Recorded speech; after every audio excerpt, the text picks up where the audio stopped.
संभाजी काले एक प्रोफेशनल बेगर हैं जिनके पास एक फ्लैट, एक काफी बड़ी जमीन, सोलापुर में 2 घर और काफी सारी रियल एस्टेट प्रॉपर्टीज है। इंडियन नेशनल वुमेन कमीशन की अकॉर्डिंग इंडिया में हर साल 40,000 से ज्यादा बच्चे गायब हो रहे हैं और इन 40,000 बच्चों में से एक 25% बच्चे यानी कि 10,000 से भी ज्यादा बच्चे ऐसे हैं जो कभी मिले नहीं। एक रियल स्टोरी में सुनाता हूँ। दलवीर, एक 15 साल का बच्चा अपनी पेरेंट्स की डेथ के बाद कोई चारा ना होने के कारण रात को रेलवे स्टेशन पर भीख मांगता था, मगर दलवीर वहां पर अपनी मर्जी से नहीं पहुंचा, बल्कि उनके पेरेंट्स की डेथ के बाद उन्हें 2 अनजान लोग मिले जो उन्हें मदद करने के बहाने नागपुर भिजवा दिए। अब ऐसी औरत के पास भिजवाए जो खतरनाक रैकेट चलाती थी। डॉक्टर्स की मदद से बच्चे के बॉडी पार्ट्स खराब करके उन बच्चों से भीख मंगवाने का रैकेट।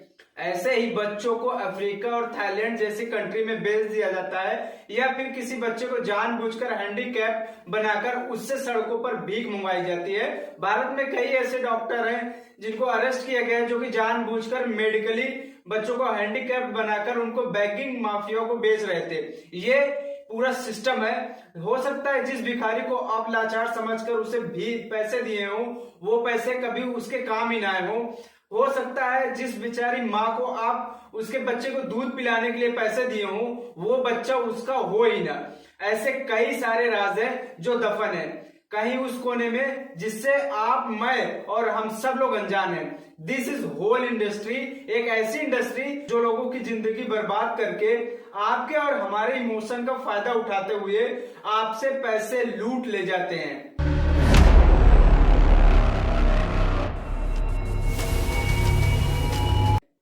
सोचो, अगर ऑफिस जा रहे हैं, आपके ऑफिस का पहला दिन है इसलिए आप थोड़े से जल्दी में है, रेड लाइट होती है, आप गाड़ी रोकते हैं, तभी अचानक से एक औरत में अपने हाथों में बच्चा लेकर आपके पास आती है, कहती है कि बच्चे को दूध पिलाना है, बच्चे ने सुबह से कुछ नहीं खाया है, कुछ मदद कर दें। आप पिघल जाते हैं और भर जाता है आपको दिल और निकालते हो 100 रुपए का नोट और दे देते हो उस औरत के हाथ में। लेकिन सवाल यहाँ पे ये है कि आखिर आपने इतने पैसे उसे दिए कि कौन थी वो औरत? आखिर ऐसा क्या देखा आपने जो बिना पहचान के, बिना बात किए आपने उसे इतना पैसे दे दिए? आई नो आप क्या सोच रहे हो कि वो औरत एक बेगर थी, अपने हालात से मजबूर थी, लाचार थी, अपने बच्चे को खाना खिलाने के लिए पैसे मांग रही थी, कुछ मदद कर दी।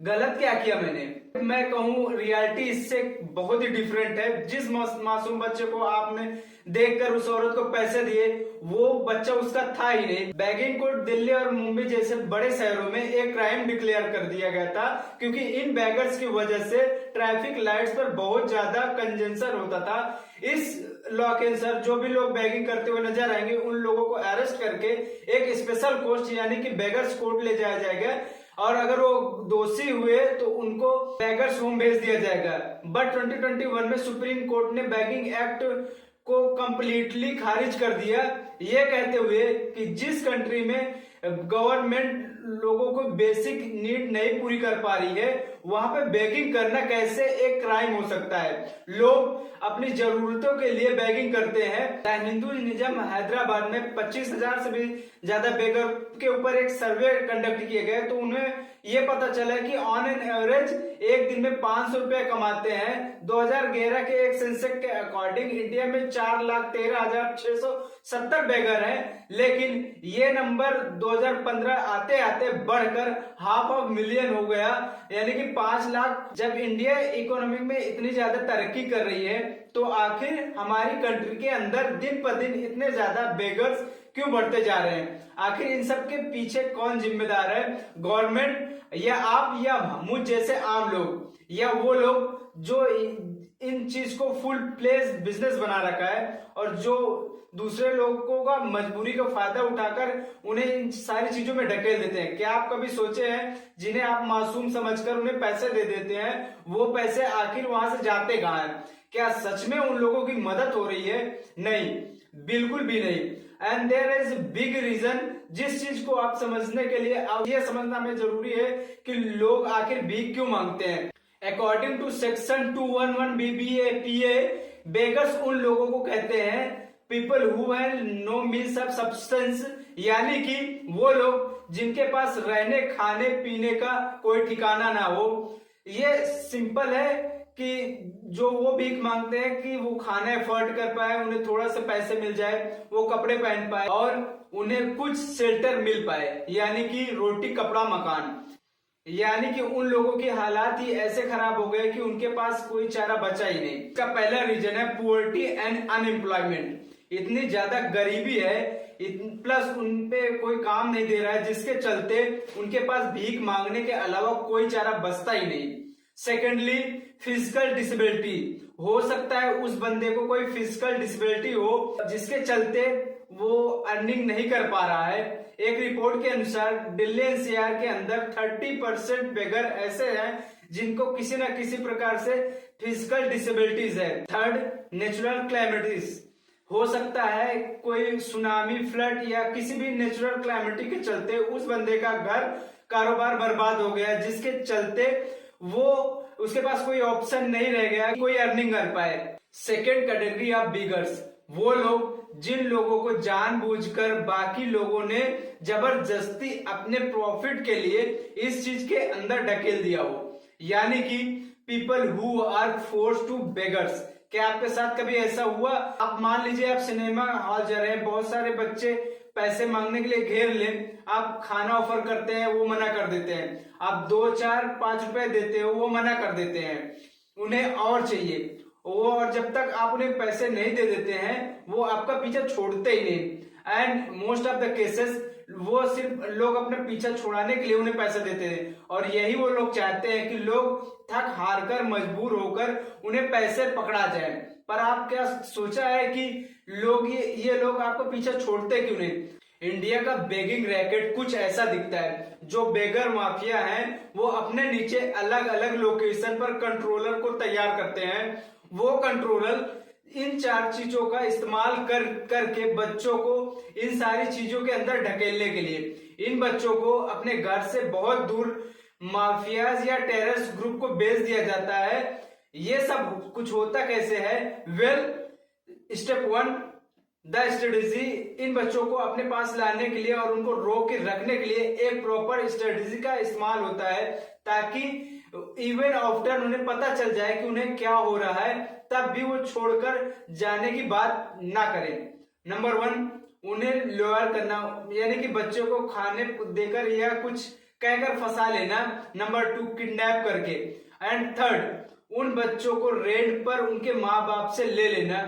इंडिया में कई ऐसे बच्चे हैं जिनके माँ बाप को पैसे देकर उन माँ बाप से उनके बच्चों को रेंट पर ले लिया जाता है और उन बच्चों से बाद में भीख मांगने का काम करवाया जाता है। Step 2, controlling. और इन बच्चों को कंट्रोल करने के लिए 2 चीजों का यूज होता है। Number 1, threats. कुछ बच्चों को भयंकर धमकाकर, डराकर उनसे बेगिंग कराया जाता है, और जो बच्चे इससे भी नहीं मानते उन्हें किसी न किसी तरीके से फिजिकल असॉल्ट करने का सामना करना पड़ता है। वो बच्चे मजबूरन इन माफियाओं के लिए भीख मांगने के लिए रेडी हो जाते हैं। ऐसे बहुत से डॉक्टर को पुलिस ने अरेस्ट किया है जो कि जानबूझकर बच्चों को मेडिकली हैंडीकैप्ड बनाकर इन माफियाओं को बेच देते हैं, ताकि वो माफिया इन बच्चों से ज्यादा प्रॉफिट कमा पाए। एक ऐसा इंसान जो पूरी तरीके से सही है, आप जानबूझकर उसके हाथ पांव खराब कर रहे हैं ताकि उससे लोगों से ज्यादा भीख मिले और आप ज्यादा से ज्यादा प्रॉफिट कमाएं, और फिर उन बच्चों को प्रेशर करके ऐसे ट्रेन किया जाता है ताकि वो इन माफियाओं के लिए ज्यादा से ज्यादा पैसे इकट्ठे कर पाए। And then the last step, location selection. ये मेजोरिटी ऑफ द केसेस आपको बेगर उस जगह मिलेंगे जहां पे लोगों के पास खर्च करने के लिए कम से कम टाइम हो।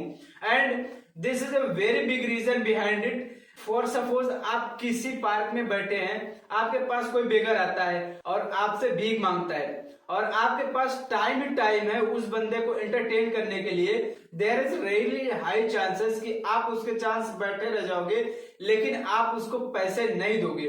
एंड यू विल नोटिस, इतना पीछा पड़ने के बाद भी, जो लाख कोशिश करने के बावजूद भी वो बंदा अपने गोल में सक्सेसफुल नहीं हुआ।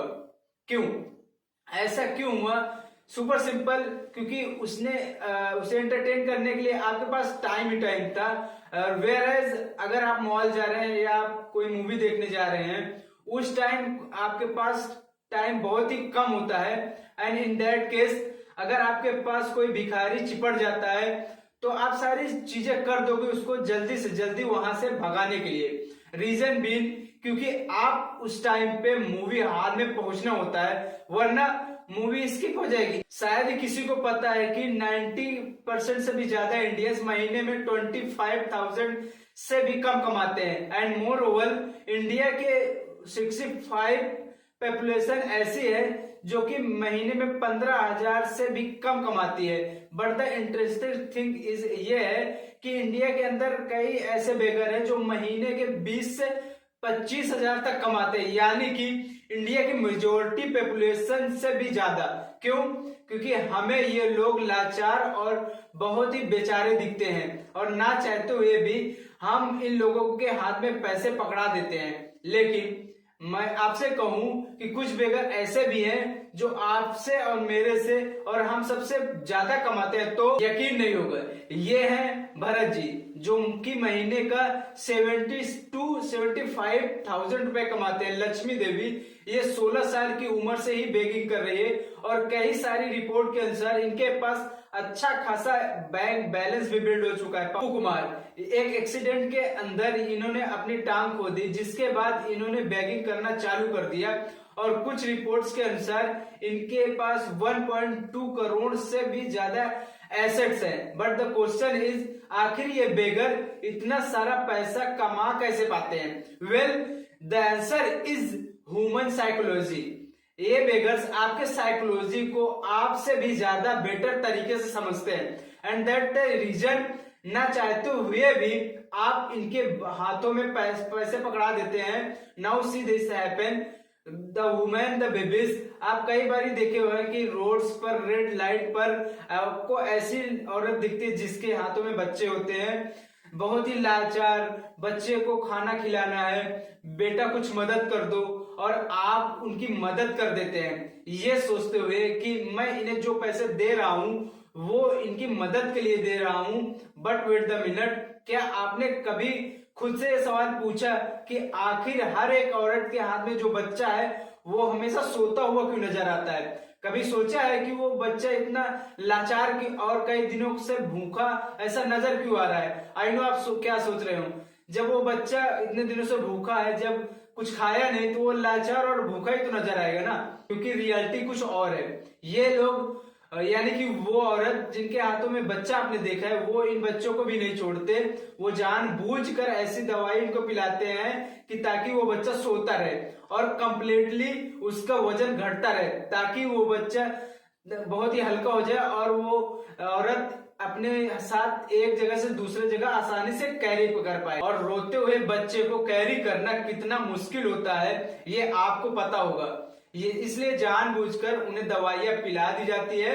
सबसे पहले इन बच्चों को सबसे ह्यूमन टेस्टिकल से खरीदा जाता है या फिर उन बच्चों से रेंट पर लिया जाता है, जिसके बाद इन बच्चों को बेहोशी की दवाई पिलाई जाती है, जिसके चलते इन बच्चों का वजन भी कम हो जाता है और ये बच्चे सोते रहते हैं। और वो औरत को इन बच्चों को एक जगह से दूसरी जगह से ले जाने में आसानी होती है और फिर शुरू होता है उस बच्चे का भीख मंगवाने का सिलसिला। आपकी नजर उस औरत पे पड़ती है, उस बच्चे पर पड़ती है एंड यू आर होप, अगर आप मना करके कुछ खाना ऑफर करते हैं तो वो लेडी आपसे कहती है कि बेटा मेरे को मिल्क पाउडर दिला दे या मुझे दूध दिला दे, और वो भी एक स्पेशल दुकान से आप जाते हैं, आप दूध दिला देते हैं, जिसके बाद वो औरत वहां से चली जाती है। आपको लगता है आपने कितना अच्छा काम किया, आपने उसकी मदद की, बट द रियलिटी इज कि कुछ समय बाद वही औरत उस शॉपकीपर के पास जाकर वो माल रिटर्न कर देती है और पैसे आधे आधे शॉपकीपर और वो बांट लेते हैं। उस शॉपकीपर ने भी कमा लिया, उस भिखारी ने कमा लिया और आपको पता भी नहीं चला। ज्यादातर बेगर फॉरेनर को टारगेट करते हैं। There is two reason. Number one कि फॉरेनर ने अपने यहाँ कभी इतनी ज्यादा गरीबी देखी नहीं होती, सो वो लोग इन लोगों के साथ ज्यादा सिंपैथाइज करके हमेशा ज्यादा पैसे दे देते हैं। एंड नंबर 2, ज्यादातर फॉरेनर जो इंडिया में आते हैं उनकी पेइंग कैपेसिटी नॉर्मल इंडिया से ज्यादा होती है, तो वो इन बच्चों को हमेशा ज्यादा पैसा दे देते हैं। सोचो, जब एक रिक्शा वाला भी फॉरेनर से 5 किलोमीटर के लिए 500 रुपए ले लेता है, तो ये लोग आखिर उन फॉरेनर के साथ क्या करते होंगे। इस इंडस्ट्री में ये चीज सिर्फ औरतों तक सीमित नहीं, बल्कि ये चीज बच्चे भी करते हैं, एक्टिंग लाइक अ डिसेबल।